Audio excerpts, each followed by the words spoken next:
CSS Alabama was a screw sloop-of-war built in 1862 for the Confederate States Navy at Birkenhead on the River Mersey opposite Liverpool, England by John Laird, Sons and Company. Alabama served as a successful commerce raider, attacking Union merchant and naval ships over the course of her two-year career, during which she never docked at a southern port. She was sunk in June 1864 by the US Corsage at the Battle of Cherbourg outside the port of Cherbourg, France. History. Construction. Alabama was built in secrecy in 1862 by British shipbuilders John Laird, Sons and Company in northwest England at their shipyards at Birkenhead, Wirral, opposite Liverpool. The construction was arranged by the Confederate agent Commander James Bullock, who led the procurement of sorely needed ships for the fledgling Confederate States Navy. The contract was arranged through the Fraser-Trenholm Company, a cotton broker in Liverpool with ties to the Confederacy.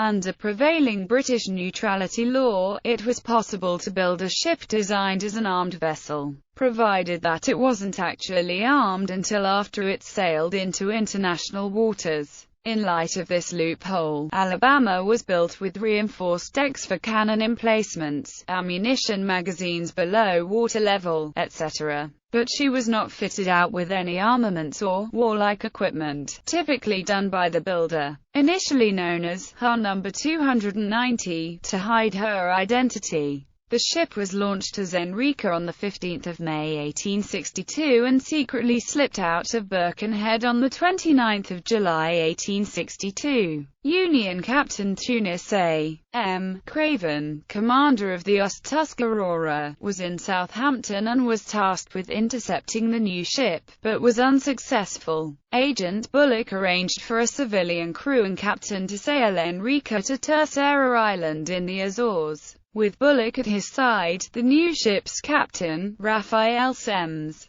left Liverpool on 13 August 1862 aboard the steamer Bahama to take command of the new cruiser. Semmes arrived at Terceira Island on 20 August 1862 and began overseeing the refitting of the new vessel with various provisions, including armaments, and 350 tons of coal, brought there by Agrippina, his new ship's supply vessel. After 3 days of back-breaking work by the three ships' crews, Enrica was equipped as a naval cruiser, designated a commerce raider, for the Confederate States of America. Following her commissioning as CSS Alabama, Bullock then returned to Liverpool to continue his secret work for the Confederate Navy. Alabama's British-made ordnance was composed of 6 muzzle-loading, broadside, 32-pounder naval smoothbores and 2 larger and more powerful pivot cannons. Both pivot cannons were placed fore and aft of the main mast and positioned roughly amidships along the deck's center line. From those positions, they could be rotated to fire across the port or starboard sides of the cruiser. The fore-pivot cannon was a heavy, long-range 100-pounder, 7-inch bore Blakely rifled muzzle loader, the aft pivot cannon a large, 8-inch smoothbore.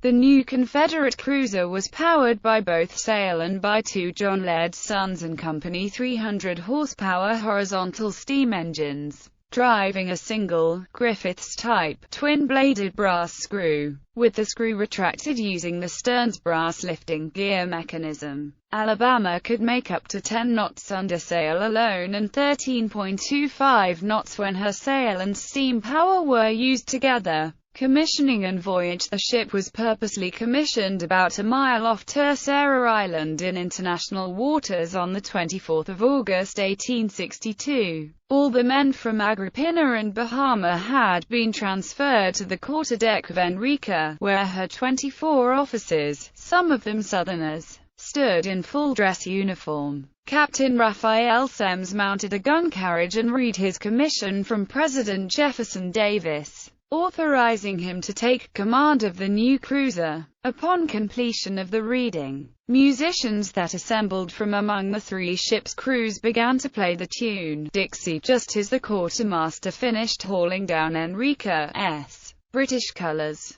A signal cannon boomed and the stops to the halyards at the peaks of the mizzen gaff and mainmasts were broken, and the ship's new battle ensign and commissioning pennant floated free on the breeze. With that, the cruiser became Confederate States steamer Alabama. The ship's motto, "Age Voyage Utidera," was engraved in the bronze of the great double ship's wheel. Captain Semmes then made a speech about the Southern cause to the assembled seamen, asking them to sign on for a voyage of unknown length and destiny. Semmes had only his 24 officers and no crew to man his new command. When this did not succeed, Semmes changed his tack. Semmes then offered signing money and double wages, paid in gold, and additional prize money to be paid by the Confederate Congress for all destroyed Union ships. When the men began to shout, "Here, here," Semmes knew he had closed the deal. 83 seamen, many of them British, signed on for service in the Confederate Navy. Confederate agent Bullock and the remaining seamen then returned to their respective ships for their return voyage to England.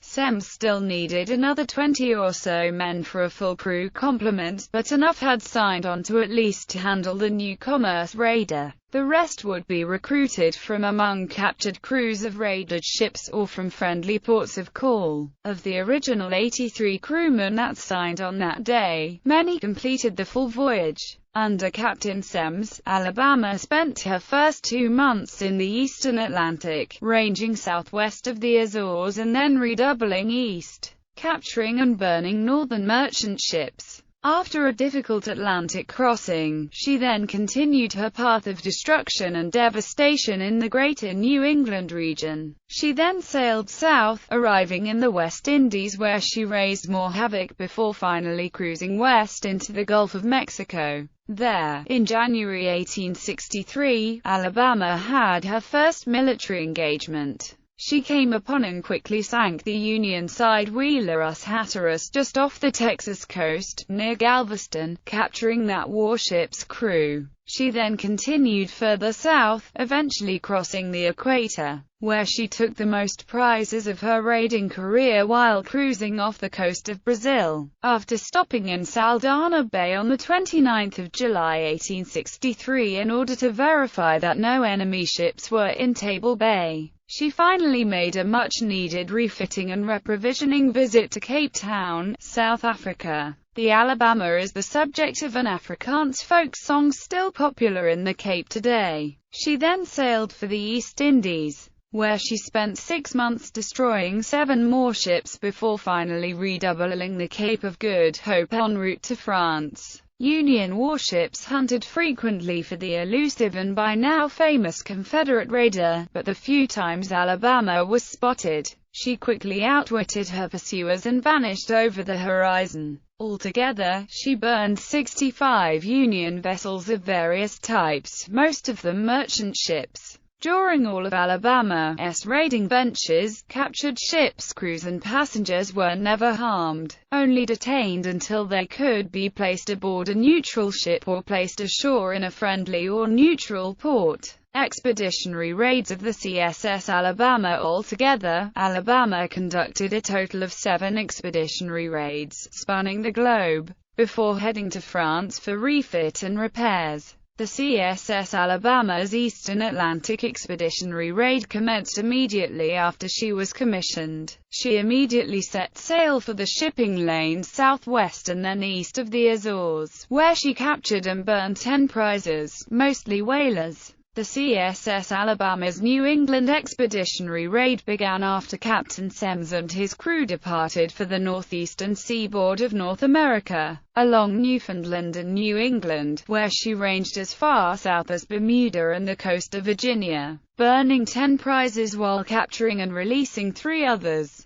The CSS Alabama's Gulf of Mexico Expeditionary Raid was centered around a needed rendezvous with her supply vessel, CSS Agrippina. After that, she rendered aid to Texas during Major General Banks' invasion near Galveston, Texas. There, she quickly sank the Union side-wheeler Hatteras. Here she recommissioned the bark Conrad as the CSS Tuscaloosa. The CSS Alabama's South African expeditionary raid occurred primarily while ranging off the coast of South Africa, as she worked together with the CSS Tuscaloosa. The CSS Alabama's Indian Ocean expeditionary raid was composed of a nearly 4,500-mile journey across the Indian Ocean. Successfully evading the Union gunboat Wyoming, she took 3 prizes near the Sunda Strait and the Java Sea. The CSS Alabama's South Pacific Expeditionary Raid was her final raiding venture. She took a few prizes in the Strait of Malacca before finally turning back toward France for a much-needed refit and long-overdue repairs.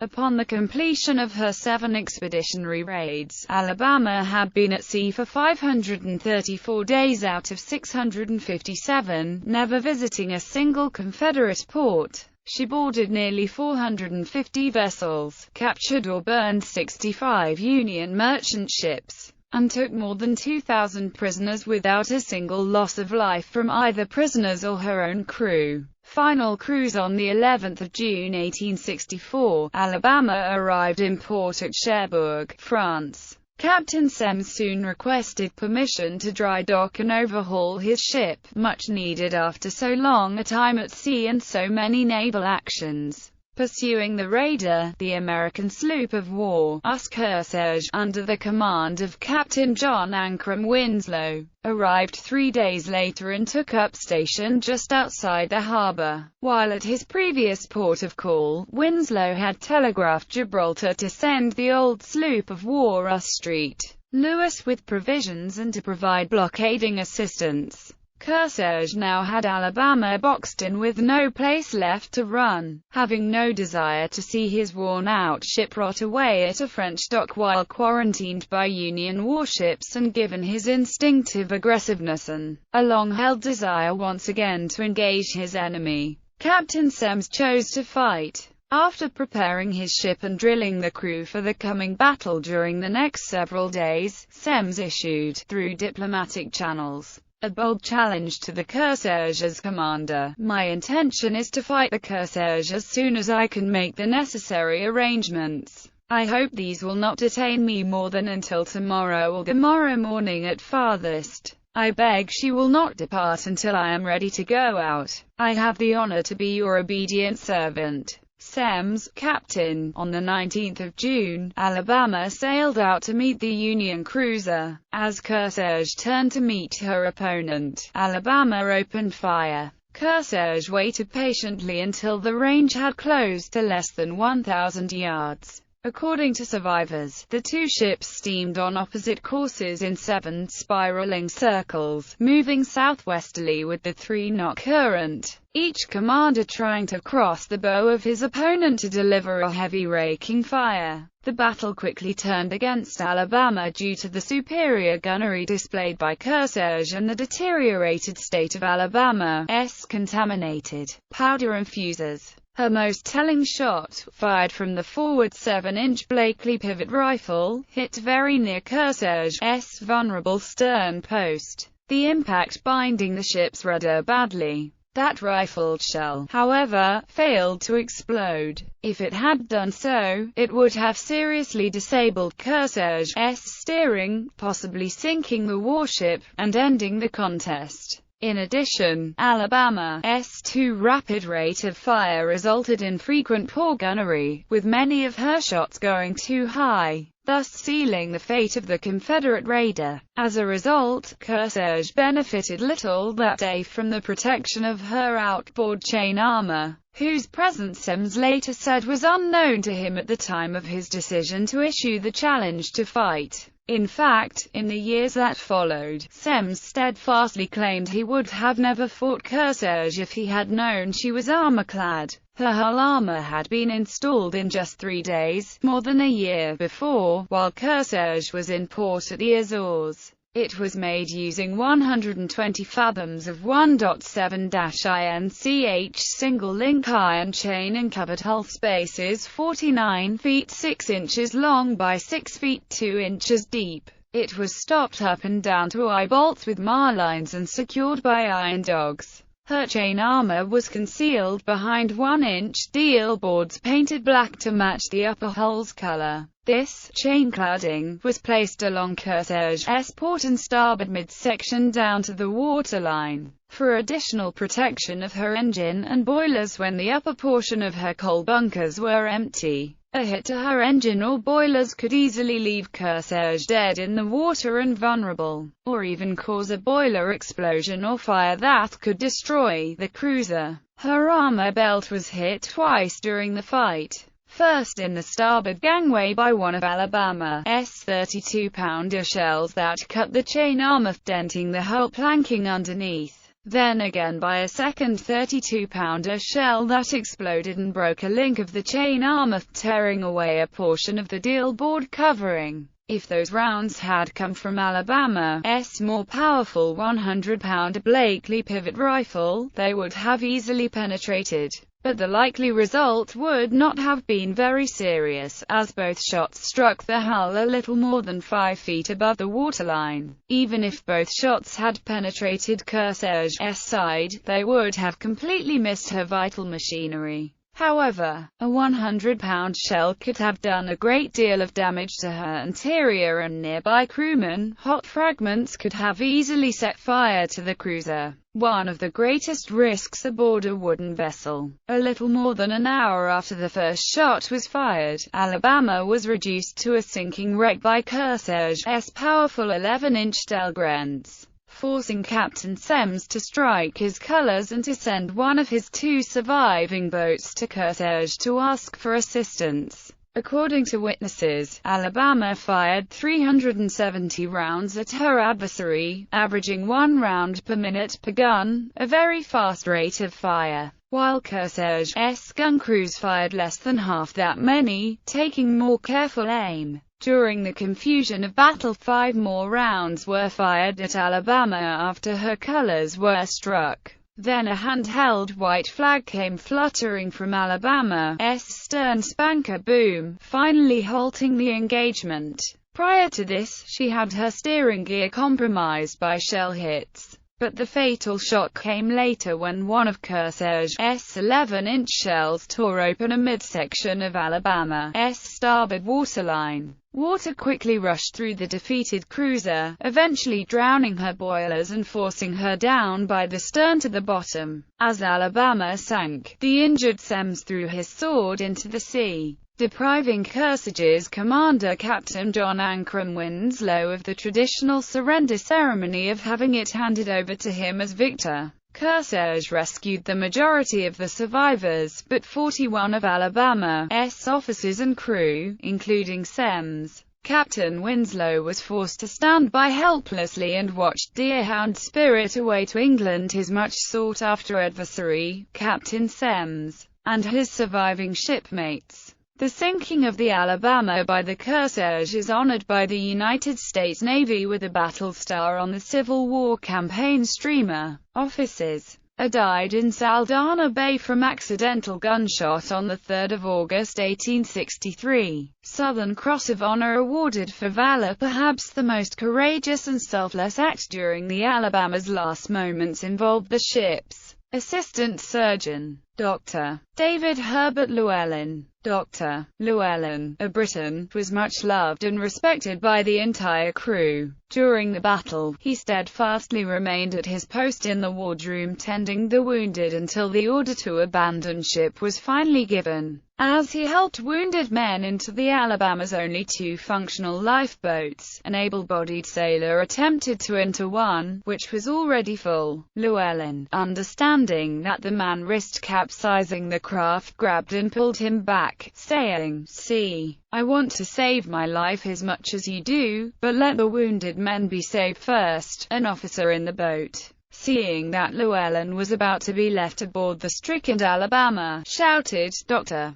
we can make room for you." Llewellyn shook his head and replied, "I will not peril the wounded." Unknown to the crew, Llewellyn had never learned to swim, and he drowned when the ship went down. His sacrifice did not go unrecognized. The Confederacy awarded him posthumously the Southern Cross of Honor. In his native Wiltshire, a memorial window and tablet were placed at Easton Royal Church. Another tablet was placed in Charing Cross Hospital, where he attended medical school.